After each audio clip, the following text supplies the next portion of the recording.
Good afternoon, everyone. Later today, President Trump and the First Lady will welcome King Charles and Queen Camilla for a state visit here at the White House. First Lady Melania Trump has led all of the preparation for the state visit, which will honor the long-standing and special relationship between the United States and the United Kingdom. As I told many of you on Friday afternoon, I thought that would be my last time taking your questions until after my maternity leave. But given the attempted assassination of the president and, quote, top Trump administration officials, as the depraved shooter noted in his manifesto at the White House Correspondents Association dinner on Saturday evening, I felt it was prudent to be here today to answer your questions and inform the American people about how the administration is responding to yet another attempt on President Trump's life. Saturday was supposed to be a joyful evening, celebrating free speech and the First Amendment with all of you, members of the press. Instead, the night was hijacked by a crazed anti-Trump individual who traveled across the country to assassinate the president and as many administration officials as possible. This is the third major assassination attempt against President Trump in 2 years. No other president in history has faced such repeated, serious attempts on his life. First and foremost, the president, the first lady, and everyone in this White House are extraordinarily grateful to the brave law enforcement professionals who sprang into action to apprehend the would-be assassin and keep all of us safe. The president would especially like to express his gratitude to the men and women of the United States Secret Service who acted with the utmost professionalism, courage, and sense of duty. This includes the heroic agent who took a bullet to the chest. Thankfully, he was saved by his bulletproof vest. Minutes after returning here to the White House to the Oval Office, despite fighting Secret Service to try to stay and keep the dinner going on Saturday, ahead of addressing you here in the briefing room, President Trump was intent on speaking to this brave agent to ensure he was okay, and the agent assured the president that he was. As you know, I was seated next to President Trump and the First Lady when the shots were fired before Secret Service swiftly moved us to safety backstage. The president's calm in the face of chaos, while yet another individual was trying to take his life, was really remarkable to witness, and it's something I will never forget. President Trump is fearless because he loves this country, and he is willing to put his own life on the line to deliver on the promises that he made to the American public who elected him here into the highest office in the land. And while we are blessed to have a fearless president, we should not live in a country where such constant fear of political violence permeates our society every single day. We can and we should have fierce disagreement in this country. As you all know, we disagree often, myself in this role and all of you in the news media. But those disagreements must remain peaceful. Debating, peaceful protesting, and voting are how we need to settle disagreements, not bullets. Nobody in recent years has faced more bullets and more violence than President Trump. This political violence stems from a systemic demonization of him and his supporters by commentators, yes, by elected members of the Democrat Party, and even some in the media. This hateful and constant and violent rhetoric directed at President Trump day after day after day for 11 years has helped to legitimize this violence and bring us to this dark moment. Those who constantly falsely label and slander the president as a fascist, as a threat to democracy, and compare him to Hitler to score political points are fueling this kind of violence.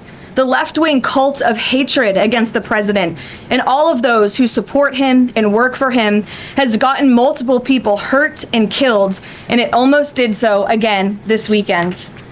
When you read the manifesto of this shooter, ask yourselves, how different is the rhetoric from this almost assassin than what you read on social media and hear in various forums every single day? The answer, if you're being honest with yourself, is that there is no difference at all. Much of the manifesto of the would-be assassin is indistinguishable from the words that we hear daily from so many. For example, as the First Lady of the United States pointed out this morning, just 2 days prior to the shooting, ABC's late-night host Jimmy Kimmel disgustingly called First Lady Melania Trump an expectant widow. Who in their right minds says a wife would be glowing over the potential murder of her beloved husband? And having experienced what I did with the First Lady on Saturday night, I can tell you that she was anything but that. This kind of rhetoric about the president, the First Lady, and his supporters is completely deranged, and it's unbelievable that the American people are consuming it night after night after night. As President Trump said on Saturday night at this podium, we as Americans must recommit ourselves to resolving our differences peacefully and uniting around the shared values that make our country great. The deranged lies and smears against the president, his family, his supporters have led crazy people to believe crazy things, and they are inspired to commit violence because of those words. It has to stop. And one more point. Saturday night served as yet another reminder of how important it is to fund the Department of Homeland Security. It is shameful that the United States Congress has kept this vital agency defunded for 73 days, the longest shutdown of a federal agency in U.S. history. The Secret Service is a vital component of DHS. It has been directly impacted by this reckless political gamesmanship. Everyone in this room who was there on Saturday night witnessed the heroes of Secret Service and federal law enforcement jump into action in the face of grave danger and uncertainty. Agents put their own lives in harm's way to protect the president, the First Lady, the Vice President, and members of the cabinet. One agent can be seen in video footage literally jumping onto the stage, not knowing where the attacker was or where the bullets were coming from at that point, to place his body in front of the President of the United States. These men and women are heroes. They perform their duties daily, and they have children and families too. And they do it despite the political turmoil surrounding their agency. Make no mistake, this defunding of DHS should be a national scandal. If Republicans defunded DHS and we saw in another attempted assassination on a Democrat president, I would hope that the media coverage would be relentless and unforgiving, and I hope that it continues to be now. With the World Cup, America 250, the 2028 Olympics, and a presidential election all ahead, the Democrats' obstruction is placing an enormous and totally pointless burden on the Secret Service that can get more people killed. Enough is enough. There should be no further debate about this. Democrats need to do what President Trump has been calling on them to do for 73 days in a row and fund the Department of Homeland Security, period. This is a national emergency, and every member of Congress needs to put their country over party and get the Department of Homeland Security funded. With that, I will take a few of your questions today. Daniel, thank you for being here. Why don't you kick us off? Thank you, Karoline. The president, Saturday after the assassination attempt, came here. He emphasized that law enforcement did their job, keeping everyone safe at dinner. House Speaker Mike Johnson came out and said he believes the president needs greater protection. What is the White House's message to the millions of Americans who wake up here today nervous, uneasy about the safety of the president at events like this and the safety of other cabinet members? Well, we certainly understand their fears and their worries. As you heard from the president himself, he continues to have trust in the United States Secret Service. As I just said, these are great men and women who are doing their jobs and performing their duties honorably. As we all witnessed on Saturday evening, within minutes, the president, the first lady, the vice president, members of the president's cabinet were ushered out of the room. The perpetrator who sought to inflict massive harm, as we all now know with the release of the manifesto on administration officials and the president himself, was stopped at the security perimeter that was set up. He tried to charge through it, as you saw on video, and he was quickly neutralized by Secret Service, and thank God that he was. With that said, obviously, the White House is always asking the tough questions and ensuring the safety of the president. I understand there will be a meeting early this week convened by the White House Chief of Staff, Susie Wiles, with top DHS leadership, members of the United States Secret Service, and our own operations team here to ensure the safety and the security of the president, as we do have many of these major events moving forward. So we're always monitoring operations and procedures, always asking the tough questions to ensure the president is safe, and the American people should be assured there's no higher priority for the president and his staff than the president's safety. Caroline, Friday you said that you thought that gaggle out of the sticks would be your last one for your baby. Back in 2024, when the president had the attempt on his life in Butler, you cut your maternity leave short back then. You're obviously back here today after Saturday. Can you just elaborate a little bit why you felt it was important to be here to bring to media and talk to the American people from the stand? Sure. It's sort of crazy timing when you put it that way for both children with 2 assassination attempts against the president. I'm honored to work in this job. I view this job as the president's spokesperson and the White House spokeswoman as public service. It's not just any job. I'm honored to do it, and I'm honored to work and speak on behalf of President Trump, who has faced unprecedented adversity and challenges, and I'm honored to work for him. And again, as I witnessed on Saturday night, just his dogged resolve and determination to get back onto the stage, and he was pushing Secret Service and law enforcement to allow him to address. And that really, I think, hopefully gives the country the type of strength that we need. And I certainly know, as his spokeswoman, and I can speak on behalf of all of the staff here at the White House, the president inspires all of us to just keep going and keep fighting every day. Thanks, Carol. Thanks, Daniel. And congrats to you on your new baby. He's beautiful. Aisha. Just from the rhetoric, you mentioned the First Lady and Jimmy Kimmel. Jimmy Kimmel's comments were, "Mrs. Trump, you have a glow like an expectant widow." And he said this days before the shooting, but there does seem to be a normalization of rhetoric about assassinating this particular president. How can this administration try to put an end to this? Well, I think you heard it directly from the president on Saturday night, Aisha, that in his words, we need to recommit ourselves as a country to toning down the rhetoric and to unifying around what makes our country great. That's true of everyone who works in this White House, but as I said, it's also true of everyone who has a voice and a platform across this country, whether you're on television, a podcast host, people listen. And when you have mentally disturbed individuals across the country who are listening to this crazed rhetoric about the president day after day after day, it inspires them to do crazy things. And unfortunately, it's not just the media, it is the entire Democrat Party has made their pitch to voters across the country that Donald Trump poses an existential threat to democracy, that he is a fascist, and that they compare him to Hitler. I mean, these are despicable statements that the American people have been consuming for years. And so many mentally perturbed individuals are led to believe these words are truth and then are inspired to act on it. I have a whole host of examples that we can share with you after. It is pages and pages of major Democrat Party elected officials saying, such as Rep. Hakeem Jeffries just this month said, "We are in an era of maximum warfare everywhere all the time." Governor Josh Shapiro said heads need to roll within the administration. Senator Alex Padilla said people are, quote, dying because of fear and terror caused by the Trump administration. Senator Elizabeth Warren, President Trump is making the country look like a, quote, fascist state. Senator Adam Schiff saying President Trump using a dictator playbook. Senator Ed Markey calling President Trump a dictator, saying that this administration's actions are authoritarianism on steroids. Governor J.B. Pritzker, never before in my life have I called for mass protest disruptions. These Republicans cannot know a moment of peace. You have Rep. Presley saying, "We'll see you in the streets."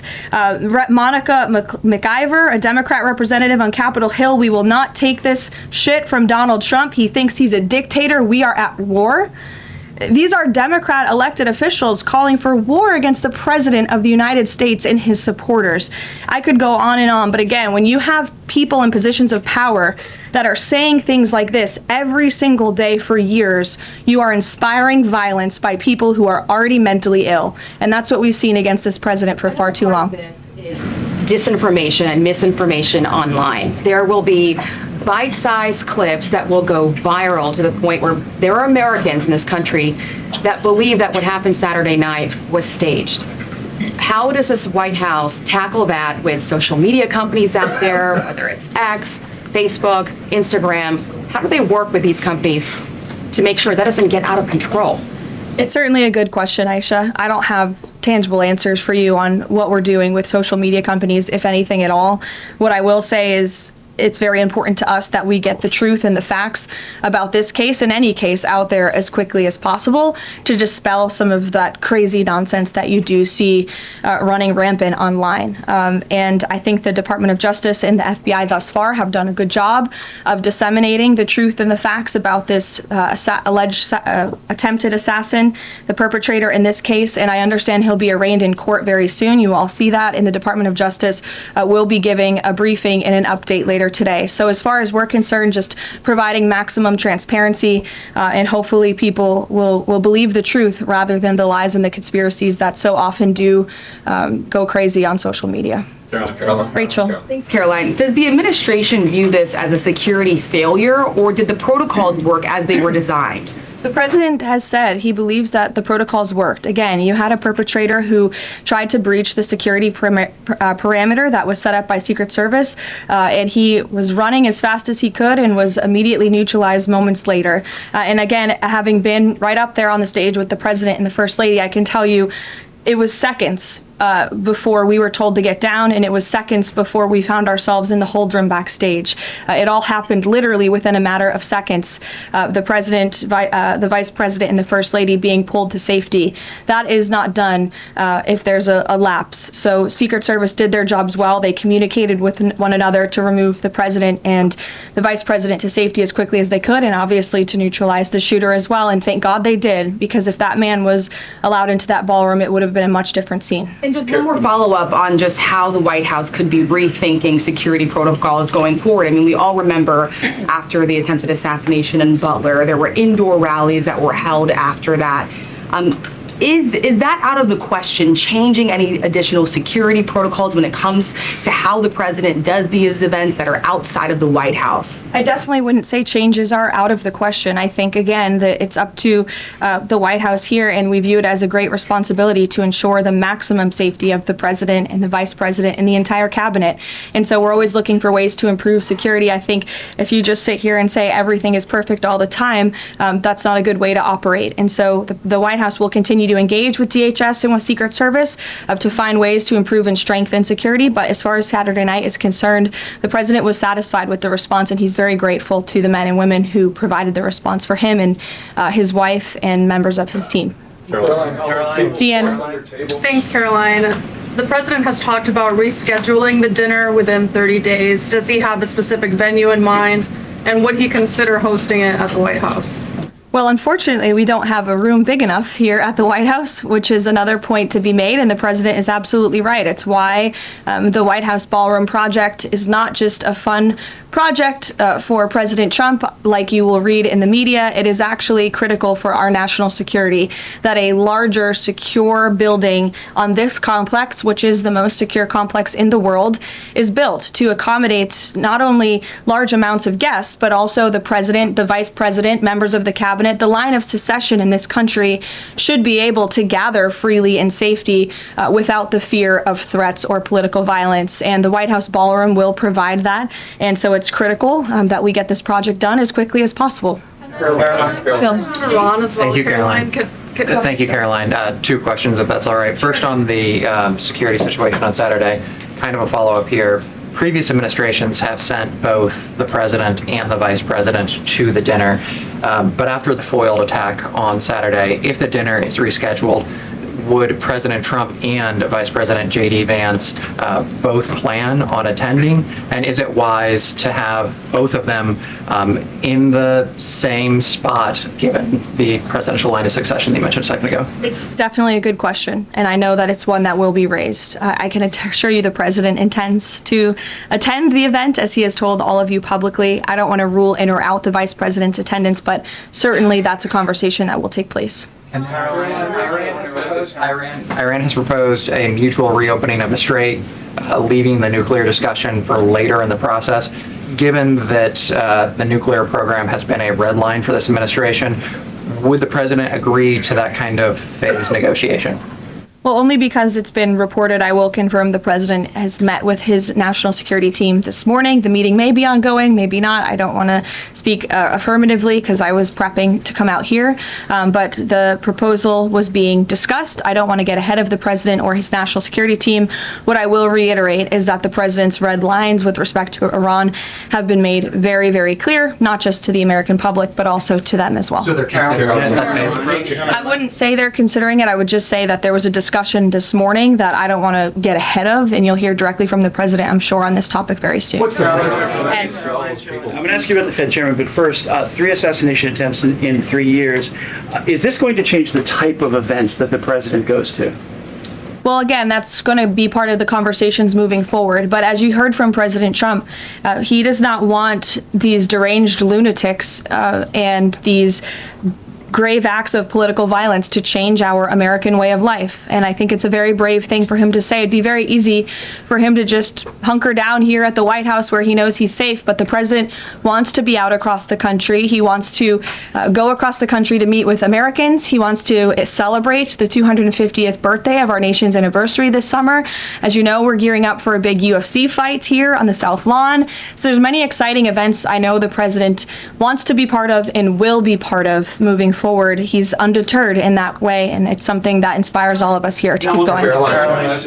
Senator Tillis is now dropping his objection to allowing Kevin Warsh to be confirmed because the DOJ has closed their investigation. Is the president satisfied that an inspector general report into the Federal Reserve is enough to look into these renovations?